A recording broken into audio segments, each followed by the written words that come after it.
Hello students, welcome back your YouTube channel. I hope आप सब अच्छे होंगे और आपकी तैयारी अच्छी तरीके से चल रही होगी। जैसा कि आपने थंबनेल में देख ही लिया है, आज हम जो कुछ टर्म्स हैं हमारे स्पर्मेटोजेनेसिस से संबंधित या फिर शुक्र जनन से संबंधित, उन टर्म्स की हम बात करने वाले हैं कि वो टर्म्स क्या क्या हैं। तो उन टर्म्स को हम ध्यान से समझने वाले हैं। तो देर न करते हुए वीडियो को शुरू कर लेते हैं। आज हम बात करने वाले हैं प्रतिस्खलन या एजुकुलेशन की क्या होता है। पर एजुकुलेशन जो होता है 200 से 300 मिलियन स्पर्म क्या होते हैं, रिलीज होते हैं एक बार स्खलन करने में। मेल के 200 से 300 स्पर्म का क्या, 200 से 300 मिलियन स्पर्म रिलीज होते हैं। और अगर हम बात करें फर्टिलिटी के लिए, फर्टिलिटी होने के लिए 200 और 300 मिलियन स्पर्म में से 60% जो स्पर्म हैं उनकी शेप नॉर्मल होनी चाहिए और इन 60% में से 40% स्पर्म गतिशील या फिर मोटाइल होने चाहिए फर्टिलिटी होने के लिए।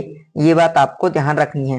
अगर हम बात करें स्पर्म काउंट की, अगर स्पर्म काउंट 20 मिलियन पर ml से कम है तो इस कंडीशन को बोलेंगे ओलिगोस्पर्मिया। ये एक डिजीज है, एक बीमारी है, एक समस्या है जिसको हम बोलते हैं ओलिगोस्पर्मिया। जब किसी व्यक्ति में पर ml 20 मिलियन से कम स्पर्म हो जाते हैं तो उस कंडीशन को बोलते हैं ओलिगोस्पर्मिया। जैसा कि आपने थंबनेल में देखा था, इन टर्म्स की हम बात करेंगे। और अगर हम बात करें मोस्टली पर ml 100 मिलियन स्पर्म पाए जाते हैं 1 ml में। अगर ये 20 मिलियन से कम है तो इस कंडीशन को बोलेंगे ओलिगोस्पर्मिया। और अगर हम बात करें सीमेन की, सीमेन क्या है, seminal plasma plus sperm. Seminal plasma क्या होता है, 3 ग्रंथियों का स्त्राव।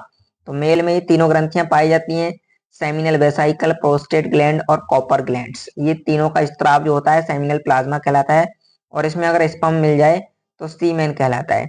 अब अगर हम देखें एजुस्पर्मिया, एजुस्पर्मिया का अर्थ होता है इसमें जो स्पर्म है वो स्पर्म नील होते हैं, निष्पर्म नहीं पाए जाते हैं। तो जब पुरुष के सीमेन में स्पर्म नहीं होंगे तो उस कंडीशन को हम बोलेंगे एजुस्पर्मिया।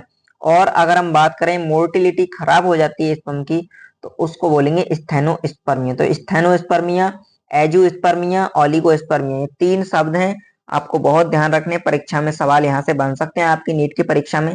तो आज के लिए इतना ही, मिलते हैं अगली वीडियो में, तब तक के लिए धन्यवाद। जय हिंद।